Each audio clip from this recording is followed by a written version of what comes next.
여러분은 사랑을 뭐라고 생각하십니까? 우리가 사랑이라는 단어를 매일같이 우리가 듣고 우리가 또 많이 씁니다. 그렇죠? 저는 사랑을 누군가를 연결해주는 다리다, 이렇게 저는 생각을 합니다. 정말 우리가 생각하는 하나님의 그 사랑이 우리에게 없었다면 우리는 아무것도 아니죠. 그리고 우리는 이 자리에 설 수도 없고 하나님의 자녀로 살아갈 수도 없는 것입니다. 그만큼 사랑은 우리를 누군가를 살리며 또 계속해서 다리의 역할을 해서 전파해야 되는 줄로 믿습니다. 여러분, 우리 주변에서 신앙생활을 함께 했던 그 사람들이 타주로 이사를 간다든지 아니면은 또 한국으로 간다든지 이렇게 되면은 좀 여러 가지 좀 서글프고 눈물이 나지 않습니까? 때로는 여러 가지 상황으로 인해서 또 가족이 멀리 떨어져 있어야 된다 하면은 괜히 마음이 또 서글퍼지고 눈물이 납니다. 더군다나 정말 사랑하는 사람이 우리 곁을 떠나서 볼 수 없다면 그 슬픔은 더욱더 클 것입니다. 오늘 사무엘하 1장 말씀은 크게 두 부분으로 나눠 볼 수 있는데요, 이스라엘의 패전 소식과 사울왕 그리고 요나단의 전사 소식을 듣고 다윗이 슬퍼하며 금식하는 내용이 1절에서 16절 말씀입니다. 그리고 두 번째는 다윗의 그 슬픈 마음을 노래로 지어 표현하는 것이 바로 17절에서 27절까지의 말씀입니다. 먼저 다윗은 아말렉을 물리치고 이제 시글락성으로 돌아와 머물고 있었습니다. 그때 이스라엘 진영에서 나온 한 병사로부터 이제 전장의 소식을 이제 듣게 되죠. 사무엘하 1장 4절입니다.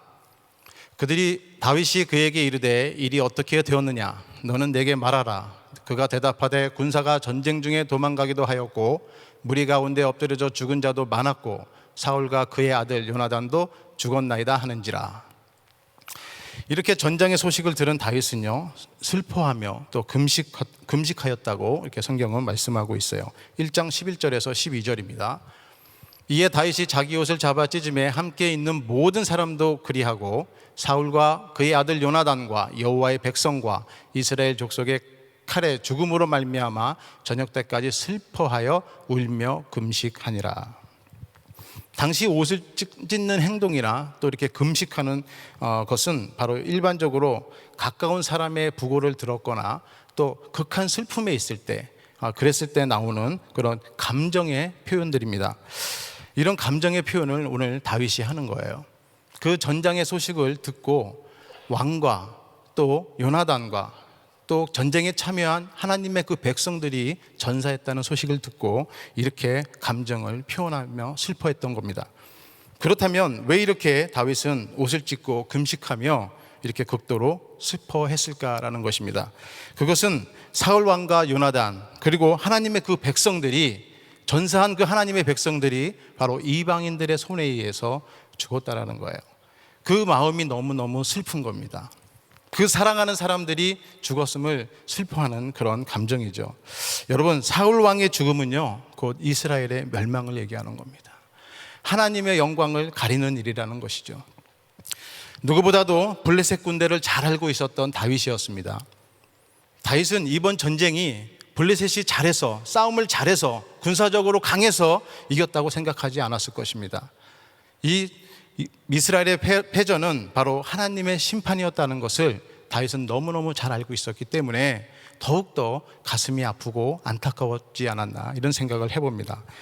만일 하나님의 심판이 아니었다면 블레셋은 분명히 이스라엘에 의해서 패전했을 것입니다. 그래서 무엇보다 다윗은 더 슬프고 안타까웠던 심정이었을 것입니다. 또한 다윗은 그 심정을 노래로 만들어서 온 유다 백성들에게 가르치고 또 역사에 기록하게 합니다. 1장 17절에서 18절 말씀입니다.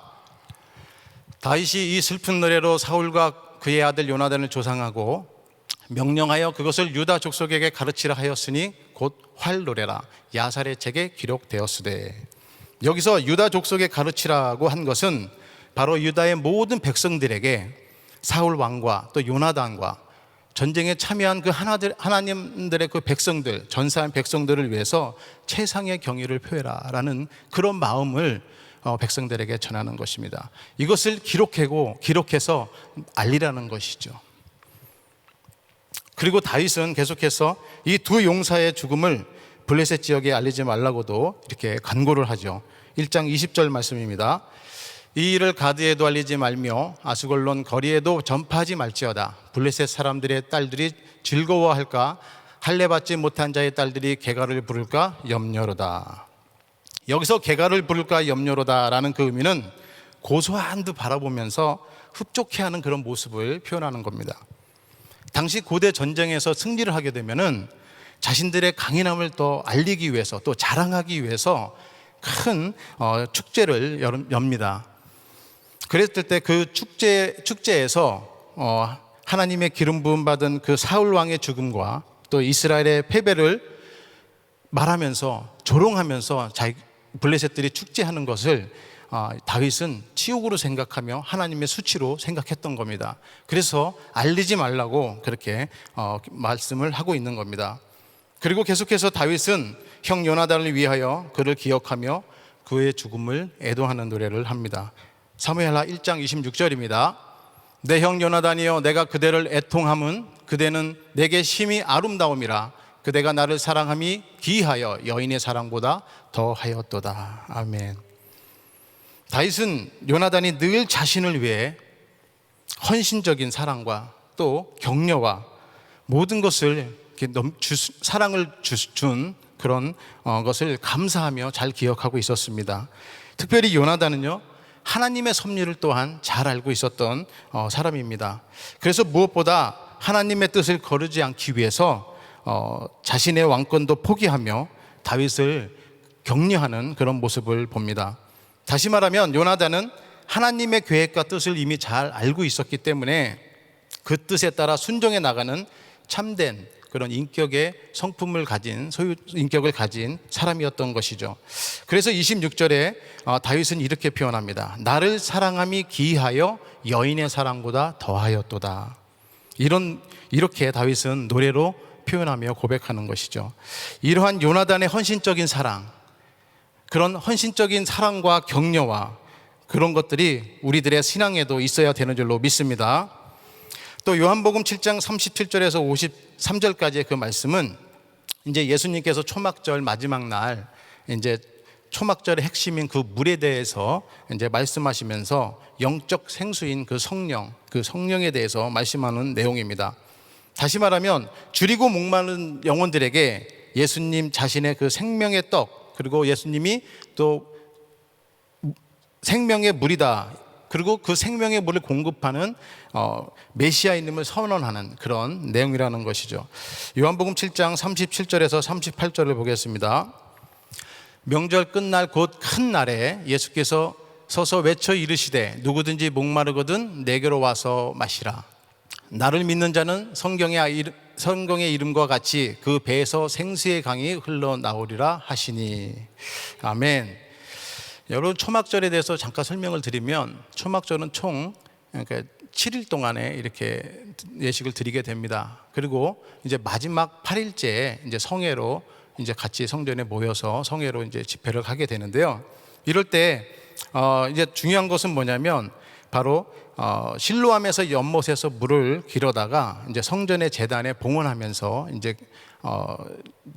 두 가지를 강구하면서 이렇게 예식을 하는 겁니다. 그때 두 가지 강구하는 것이 뭐냐면 바로 출애굽 당시 광야에서 물을 공급해 주신 그 하나님께 감사한 거예요. 그만큼 그 물이 광야에서는 귀하기 때문에 그 물을 주시고 공급해 주시고 보호해 주신 거를 감사하게 생각하는 겁니다. 우리 사진 한번 보여주시도록 하겠습니다. 이렇게 실로암 그 연못에서 물을 이렇게 길어다가 이렇게 7일 동안 계속 이렇게 성전에 봉헌하는 그런 모습입니다. 이렇게 했었고, 또 한 가지 강구하는 건요, 이제 농사가 잘 되도록, 농사가 잘 되려면 뭐가 있어야 돼요? 비가 있어야죠. 그 비가 잘 내리도록 풍성하게 농사를 지을 수 있도록 간구하며 이렇게 드리는 겁니다. 그리고 마지막 날 7째 날은 이 같은 행렬을 7번씩 반복해서 예식을 드리고 마지막 8째 날에 이제 이렇게 성회로 모이는 거죠. 여기서 말하는 명절 끝날, 곧 그 큰 날이 바로 모든 예식을 다 끝나고 8일째에 이제 그날 성회로 모이는 그런 날이라는 것입니다. 이제 7일간의 모든 것을 다 마친 후 이제 회중들은 이제 성회로 모여서 하나님께 이제 희생 제사를 드리고 마무리하게 되는데요. 이때 예수님께서 성회에 모인 회중들을 향해서 말씀하는 겁니다. 요한복음 7장 37절입니다. 명절 끝날 곧 큰 날에 예수께서서 외쳐 이르시되 누구든지 목마르거든 내게 와서 마시라, 이렇게 선언하는 것입니다. 이렇게 예수님은 자신을 믿는 자에게 생명수 곧 성령, 그 성령을 강같이 흘러 넘치도록 부어주시겠다, 이렇게 말씀하고 있는 거예요. 요한복음 7장 39절에도 보면 이는 그를 믿는 자들이 받을 성령을 가리켜 말씀하신 것이라. 예수께서 아직 영광을 받지 아니하셨으므로 성령이 아직 그들에게 계시지 아니하시더라. 그러니까 예수님을 믿고 우리가 신앙생활을 하는 그 성령의 사람들, 우리지요. 우리는 예수 그리스도를 믿고 우리는 하나님의 자녀된 우리는 모두 성령의 사람인 줄로 믿습니다. 그래서 이 성령의 사람들은 늘 영원한 생수를 마시게 되는 겁니다. 그래서 우리들의 삶 가운데서 풍성한 그 생명수의 원천이 끊임없이 우리의 깊은 심령 가운데서 늘 흘러 넘치게 된다는 것이죠. 그래서 우리는 늘 어떻게 해야 돼요? 성령 충만해야 된다는 겁니다. 이렇게 성령 충만이 중요한 것입니다. 우리 신앙생활에는 이런 성령 충만이 늘 넘치는 생활이 돼야 되는 줄로 믿습니다. 또한 예수님의 이러한 말씀의 회중들은요, 예수님이 메시아임을 믿는 자들이 있고 또 믿지 않는 자들로 이렇게 나뉘어져서 논쟁도 하게 됩니다. 이때 바리새인들이 이제 예수님을 메시아로 믿는 그 회중들에게 이렇게 얘기해요. 율법을 알지도 못하는 자들이 예수님을 믿는다고 이렇게 저주까지 하는 내용입니다. 그때 바리새인 중 니고데모가 모든 사람이 예수님을 정죄하려는 그런 분위기에서 요한복음 7장 51절에 이렇게 얘기합니다. 우리 율법은 사람의 말을 듣고 그 행한 것을 알기 전에 심판하느냐. 좀 약간 비아냥거리는 얘기죠. 그러니까 쉽게 얘기하면 뭐냐면 예수님을 율법대로 좀 더 신중하게 처리해서 해야 되는데 너희들 마음대로 그렇게 하느냐라는 이제 그런 의미입니다. 그러니까 이제 바리새인들이 예수님의 꼬투리를 잡아서 또 예수님을 잡기 위해서 계속해서 이렇게 변양거리면서 꼬투리를 잡기 위해서 얘기하는 거예요. 그것을 니고데모가 정확하게 얘기를 하는 것입니다. 즉 니고데모는 예수님이 진정한 메시아라는 것을 알고 있었습니다. 그러나 종교 지도자들은 어때요? 모든 것을 다 일축해버리고 예수님을 더욱 핍박하게 됩니다. 결국은 우리가 신앙생활을 하면서 예수님이 누군지 이것을 잘 깨닫는 것이 얼마나 중요한지를 우리가 다시 한번 알게 됩니다. 그래서 우리가 열심히 사역하고 또 봉사하고 하는 것도 중요하지만 늘 성령님께 간구하며 예수님이 누구신가를 우리가 계속 묵상하며 생각하며 바르게 깨닫는 것 또한 중요한 것입니다. 그러므로 늘 성령님과 깊은 인격적인 관계로 우리가 더욱더 친밀해졌을 때 우리의 삶은 성령의 열매로 풍성해지는 줄로 믿습니다. 오늘 저에게 주신 한 구절 말씀은요, 사무엘하 1장 12절 말씀입니다. 사울과 그의 아들 요나단과 여호와의 백성과 또 이스라엘 족속이 칼의 죽음으로 말미암아 저녁 때까지 슬퍼하여 울며 금식하니라. 다윗이 자기를 죽이려고 했던 그 사울 왕이 죽었다는 소식을 듣고 다윗은 절대 기뻐하지 않았습니다. 그리고 오히려 금식하며 슬퍼했다, 이렇게 말씀하고 있어요. 여기서 저녁 때까지 슬퍼하며 금식하니라는 그 말씀의 의미는 해가 질 때까지 온 백성들이 다 같이 금식하고 슬퍼했다라는 겁니다. 그러니까 그 슬픔이 상당히 깊은 슬픔이에요. 그냥 정말 깊은 슬픔입니다. 우리가 이 슬픔을 그냥 슬픔으로서만 받는 것이 아니라 너무 슬픔이 깊은다는 것은 뭐냐면 그만큼 사랑하는 사람이었기 때문에 깊다는 거예요. 사랑이 크면은 클수록 슬픔도 큰 것이죠. 그런 것처럼 이 다윗의 심정은 바로 그런 심정이었다라는 겁니다. 다시 말하면 이스라엘의 백성들과 왕이 이방 나라인 그 블레셋에 의해서 이렇게 패전하고 이렇게 됐다는 것을, 또 전사했다는 것을 정말 슬퍼한 것입니다. 그러나 이렇게 자기를 죽이려고 했던 그 사울의 죽음을 슬퍼하는 그 다윗의 모습은 정말 진정한 다윗이 진정으로 사울과 요나단을 사랑했음을 다시 한번 우리에게 보여주는 것입니다. 마태복음 23장 37절에도 보면 예루살렘을 향해서 이제 슬피 우시는 예수님의 모습을 봅니다. 예루살렘아 예루살렘아 선지자들을 죽이고 내게 파송한 자들을 돌로 치는 자여 암탉이 그 새끼를 날개 아래 몸같이 내가 내 자녀를 모으려 한 일이 몇 번이더냐. 그러나 너희가 원하지 아니하였도다. 자신들을 위해서 오신 그 예수님을 제대로 알지 못하고 그 예수님을 영접하지 않고 오히려 핍박하는 그런 예루살렘의 그 사람들을 향해서 예수님께서는 슬피 우시며 이렇게 말씀하시는 것입니다. 이런 모습이 바로 다윗의 오늘 슬피 우는 모습과 같지 않을까라는 생각을 해봅니다. 이렇듯 다윗의 슬픔은 진정한 사랑과 우정으로 비롯된 진실된 슬픔이었다라는 것입니다. 그렇다면 다윗의 진실된 사랑은, 그런 슬픔은 어떠한 사랑이었냐라는 것을 한번 보길 원합니다. 첫째, 하나님께서 세우신 왕을 끝까지 사랑하였다라는 거예요. 하나님께서 세우신 왕을 끝까지 사랑을 했다는 것입니다. 다윗의 사랑은 바로 그런 사랑이었어요. 다윗은 사울의 죽음에 대한 소식을 듣고 조금도 기뻐하지 않았다고 얘기합니다. 우리가 당시 상황을 일반적으로 생각해 보면 사울의 죽음은 다윗에게는 기쁨이 돼야 돼요. 그렇죠? 자기를 죽이려고 했고 정말 수년 동안을 그를 피해서 도망 다녔던 다윗이었습니다. 이제 뭔가에 묶인 거에서 풀린 것 같은 그런 느낌이 되지 않았겠습니까? 그런 기쁨이 돼야 되는데도 절대 그러지 않았다라는 것입니다. 그러나 오히려 다윗은 어때요? 거짓으로 사울을 죽였다고 한 그 병사를 오히려 책망하며 그를 죽입니다. 이렇게 다윗은 하나님께 그런 부어 세우신 이스라엘의 왕이라는 면에서 사울을 진심으로 사랑하고 존경했던 것이죠. 다윗의 이러한 사랑은 사사로운 그런 정으로 이루어지는 것이 아니라 바로 하나님의 근거를 둔 진정한 사랑이었다라는 것을 믿으시기 바랍니다. 그래서 다윗은 사울 왕의 전사 소식을 듣고 옷을 찢으며 또 울리며 금식하며 슬퍼했던 것이죠. 여러분, 보통 사람들은 자신을 대적하거나 또 힘들게 하는 자가 어려운 일을 당하면 내심 고소하다, 좀 기쁘다, 이런 느낌을 가시는 분들이 간혹 있는 것 같아요.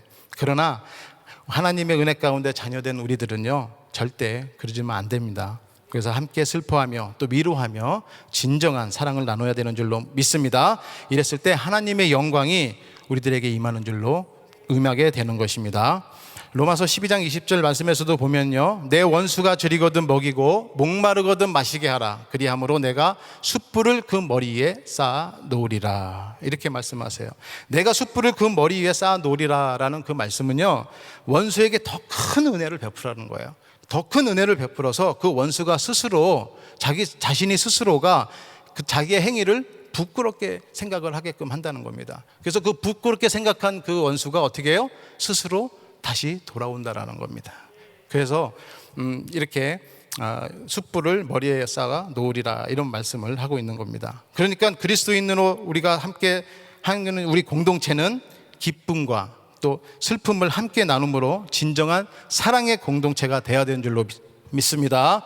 오늘 말씀에서도 다윗은 하나님 나라의 백성으로서 하나님께서 세우신 왕을 끝까지 사랑하는 모습을 볼 수 있습니다. 그러므로 사울 왕의 죽음 앞에서 진심으로 슬퍼했던 것이죠.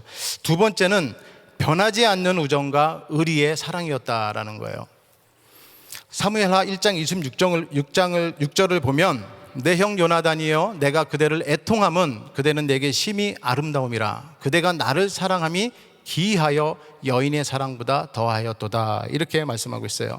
다윗이 이렇게 요나단의 죽음을 애통했던 것, 또 그 이유는 자신에게 보여준 요나단의 그 깊은 사랑을 다윗은 잘 알고 있었던 것입니다. 어떤 면에서 보면 지금까지 다윗이 하나님 앞에서 하나님의 뜻 가운데 바로 설 수 있었던 것은 아마 요나단의 그 헌신적인 그런 사랑이 아니었냐라는 것을 우리가 생각해 봅니다. 사무엘상 23장 16절에서 18절에서도 보면 사울의 아들 요나단이 일어나 숲풀에 들어가서 다윗에게 이르러 그에게 하나님을 힘있게 의지하게 하였는데, 곧 요나단이 그에게 이르기를 두려워하지 말라. 내 아버지 사울의 손이 내게 미치지 못할 것이요, 너는 이스라엘 왕이 되고 나는 내 다음이 될 것을 내 아버지 사울도 안다 하니라. 두 사람이 여호와의 앞에서 언약하고 다윗은 숲풀에 머물고 요나단은 자기 집으로 돌아가니라. 사실 이 상황은 다윗이 잡힐 수도 있는 그런 상황이었어요. 그런 상황에서 요나단은 다윗을 위해서 이렇게 하나님으로부터 더 의지해라, 하나님을 더 의지하고 하나님부터 도움을 구해라 하면서 다윗한테 요나단이 격려하는 그런 얘기입니다. 이런 격려가 진정한 격려인 줄로 믿습니다. 마음으로 하나님을 더욱더 의지할 수 있도록 그를 격려하는 것은 그에게 축복을 주는 것입니다. 뿐만 아니라 다윗에게 너는 이제 이스라엘 왕이 될 것이 아니고 너는 이스라엘 왕이 될 것이라고 확신까지도 심어주는 그런 요나단을 보게 됩니다. 그러니까 이렇게 극심하고 어려운 상황에 처해 있는 다윗을 격려하고 자신의 권리까지도 포기하며 다윗에게 이런 헌신적인 우정과 사랑을 보여준 요나단. 그 요나단은 정말 헌신적인 사랑을 다윗에게 베푼 사람이라는 것이죠. 이러한 사실을 잘 알고 있는 다윗은 자신과 요나단과의 우정을 오늘 본문에서도 이렇게 얘기합니다. 1장 26절입니다. 그대가 나를 사랑함이 기이하여 여인의 사랑보다 더하였더라. 아멘. 여기서 기이하다라는 말씀은요, 주로 하나님이 놀라운 일을 행했을 때 기이하다 이렇게 표현합니다. 그러나 이 뜻을 사람에게 적용했을 때는 인간의 능력을 초월한 일이 발생했을 때 기이하다 이렇게 얘기하는 거예요. 그만큼 요나단이 다윗을 향한 헌신적인 사랑은 그만큼 놀라운 사랑이었다라는 것입니다. 저는 이제 이 말씀을 묵상하면서 옛날에 저도 한번 들었던 이야기인데요, 미국에서 실제로 있었던 일을 한번 나누고자 합니다. 기적의 포옹이라는 이름으로 큰 감동을 주었던 이야기인데요, 아마 아시는 분들 계실 겁니다. 1995년 미국 매사추세츠주에서 한 산모가 이제 조산으로 인해서 쌍둥이 자매를 낳게 됩니다. 근데 그 쌍둥이 자매를 낳으면서 이제 조산으로 낳았으니까 위험하잖아요. 그래서 인큐베이터에 각각 이렇게 나눠서 이렇게 지켜보고 있었다고 합니다. 그런데 한 아이가 시간이 갈수록 호흡과 심장이 박동수가 달라지면서 아주 응급 상황이 발생했다고 합니다. 그랬을 때 이제 간호진이나 이제 의료진들이 이제 생각을 한 거예요. 그래서 마지막으로 어떻게 했으면 좋겠느냐, 이 위급 상황을 어떻게 넘겼으면 좋겠느냐. 그래서 한 제안을 한 게 뭐냐면 한 인큐베이터에 같이 넣으면 어떨까요? 이렇게 제안을 한 거예요. 그랬을 때 한 인큐베이터에 같이 넣습니다. 넣었을 때 아무도 생각지 못했던 기적이 일어난 거예요. 조금 건강했던 아이가 바로 왼손을 이렇게 뻗어서 그 위태로운 아이한테 손으로 얹었다는 겁니다. 이게 가능합니까? 이렇게 얹어서 이렇게 있는데 좀 지나니까 그 아이가 목숨이 위태로웠던 아이가 점점 회복되는 거예요. 그래서 회복되어서 잘 살고 있다라는 겁니다. 잘 성장하고 있다라는 거예요. 정말 기적이 일어난 거 아니겠습니까? 그래서 이 두 자매는 건강히 행복하고 잘 살고 있다고 합니다. 이게 바로 기적의 포옹이라는 건데요, 이거는 당시 널리 알려지면서 전 세계적으로 많은 감동을 주었다고 해요. 그 아이 사진을 한번 제가 찾아봤는데요, 한번 보겠습니다. 이렇게 팔을 올렸다는 겁니다. 이게 가능한 얘기냐고요. 이것이 바로 기이한 일 아니겠습니까? 이런 기이한 일들이 우리들에게 많이 일어나는 줄로 믿습니다. 이것은 하나님의 역사인 줄로 믿습니다. 이와 같이 다윗과 요나단, 이 두 사람이 기이하고 끈끈한 그 사랑이야말로 생명을 살리는 그 포옹처럼 명예와 권력을 초월한 우정과 의리의 사랑이었다는 것입니다. 저와 우리 모두가 이러한 기적의 포옹의 팔이 되어야 되는 줄로 믿습니다. 그래서 옆에 분 한번 보세요. 이렇게 보시고 팔을 올리실 분이 있나 이렇게 한번 보시기 바랍니다. 그래서 우리가 늘 주변을 이렇게 살피면서 정말 내가 왼팔을 올려야 될 때가 어디가 있나 이런 거를 한번 생각해 보기를 원합니다. 그렇습니다. 다윗은 사울이 비록 자신을 죽이려고 했던 왕이었지만 그가 하나님이 세우신 하나님 나라의 또 하나님의 왕이었음을 절대로 잊지 않았습니다. 그리고 끝까지 그를 사랑하고 존경하였기에 그의 죽음 앞에서 오늘같이 이렇게 애통할 수 있었던 것입니다. 또한 다윗은 사울 왕과 요나단의 죽음으로 인해서 하나님의 영광을 가리는 것을 정말 슬퍼했습니다. 사랑하는 성도 여러분, 이러한 다윗의 마음이 곧 하나님 아버지께서 우리를 끝까지 사랑하심으로 목숨까지도 아끼지 않으시는 그런 사랑의 마음 아닐까라는 것이죠. 하나님의 그 자녀된 우리 모두는 이러한 다윗과 같이 사랑하는 마음으로 세상을 향해서 우리 모두도 끝까지 하나님의 사랑을 증거하는 우리 모두가 되기를 주님의 이름으로 축복합니다. 기도하겠습니다. 하나님 아버지 감사합니다. 오늘도 은혜 가운데 아버지 하나님 함께하여 주시고 또 말씀으로 충만케 하여 주심을 감사를 드립니다. 오늘도 아버지와 승리하는 삶 되게 하여 주시옵소서. 예수님의 이름으로 믿고 기도드렸사옵나이다. 아멘. 말씀 생각하시면서 하나님 아버지의 마음 같이 찬양드립니다.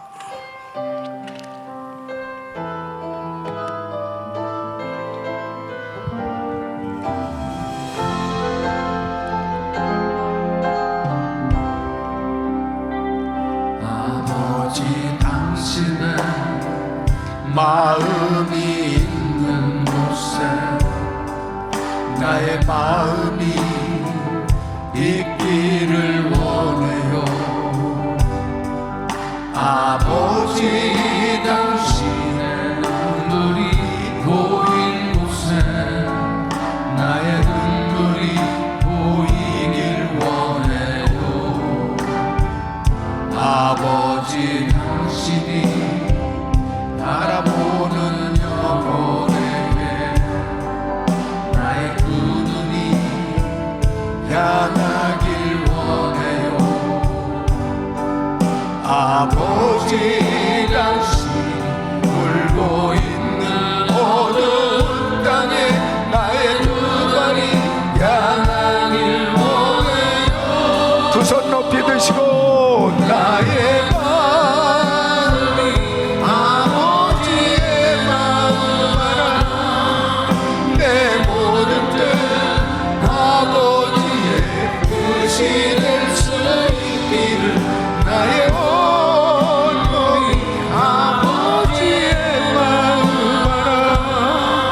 내 모든 삶 당신의 삶 되기를 나의 마음이 아버지의 마음 알아.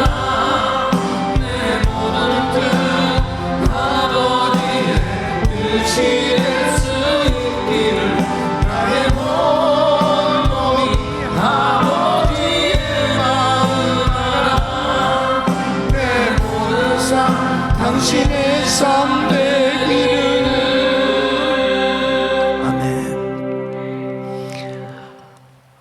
우리 성도님들이 신앙생활 하면서 항상 시험을 극복할 수 있으려면 이 영분별을 할 수 있는 이 바른 영분별을 할 수 있어야 되는 것입니다. 그래서 정말 영분별의 은사가 너무너무 중요해요. 이 아말렉 사람을 통해서 다윗에게 이 시험이 온 거죠. 이 사울 왕을 죽이고 그 왕관을 가져왔다라고 하는 것은 어떤 면에서 보면은 이 다윗에게 있어서는 그토록 자기를 괴롭히고 자기가 사실 하나님의 뜻은 다윗이 왕이 되어야 되는데 계속해서 정말 사울에게 괴롭힘을 당하면서도 끝까지 하나님의 뜻대로 모든 것을 맡기고 인내하면서 이 시험을 극복해 오고 있는데, 이 사울 왕을 죽이고 면류관을 가져왔다. 그러면 이 아말렉 사람이 어떤 면에서는 칭찬을 받고 보상을 받을 수 있는, 인간적으로 보면 다윗에게 있어서는 참 그 마지막 이 왕이 되어지는 그 순간에 중요한 역할을 할 수 한 사람이라고도 볼 수 있잖아요.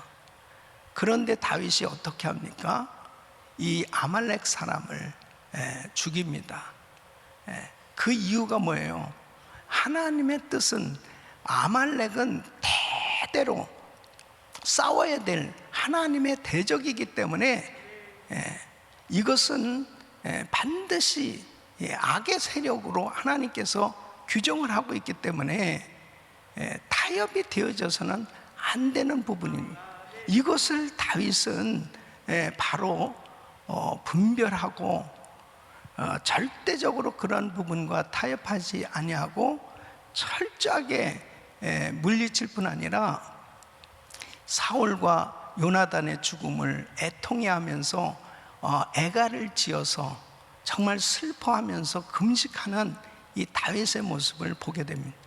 이 신앙생활은 정말 내 자신의 육신적으로 좀 뭔가 더 도움이 되어지고 그리고 뭔가 나에게 명예와 좀 더 나은 그러한 환경이 주어지는 것, 이것이 하나님이 기뻐하시는 방법이 아님에도 불구하고 타협해버리는 이런 일들이 일어나게 될 때 나중에 보면 참 후회되어지는 그런 삶의 결과를 초래하는 걸 볼 수 있습니다.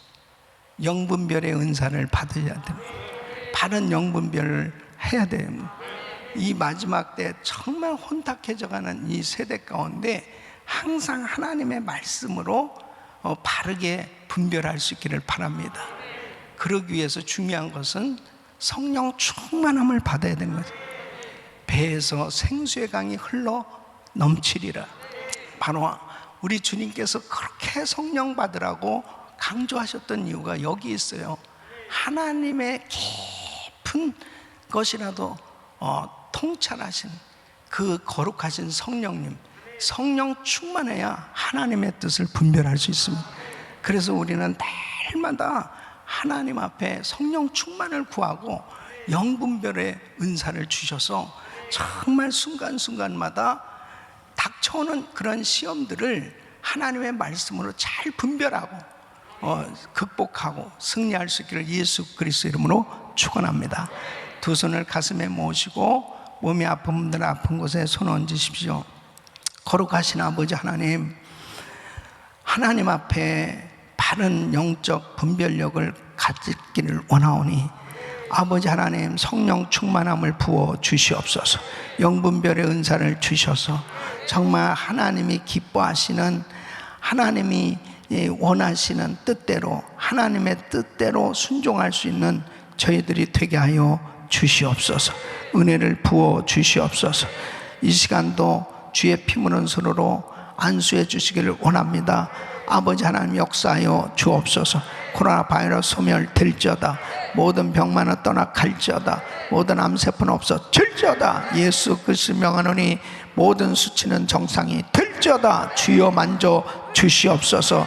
아버지 하나님이 약하고 폐역한 세대 가운데 아버지 하나님, 구별된 삶이 되길 원합니다. 거룩함이 회복되기를 원합니다.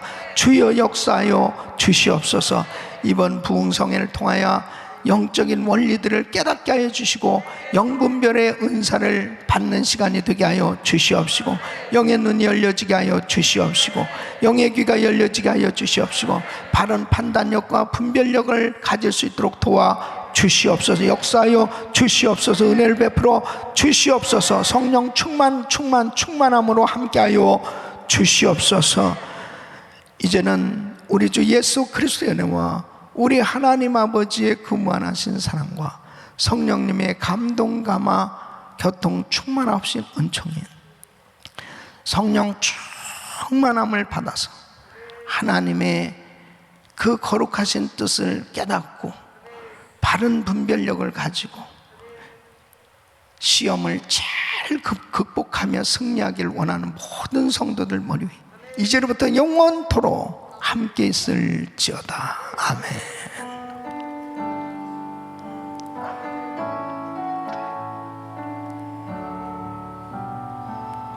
아멘. 기도하실 자리 잡으시고 주의 부흥성회를 위해서, 강사 목사님 위해서 기도하시고, 또 오늘도 이 말씀 붙들고 영분별의 은사를 달라고 분별력을 가질 수 있도록 위해서 기도하시길 바랍니다. 성평등법 저지를 위해서도 기도해 주시길 바라고요. 주여 부르짖고 기도합니다. 주여, 주여, 주여. 걸어가시고 종교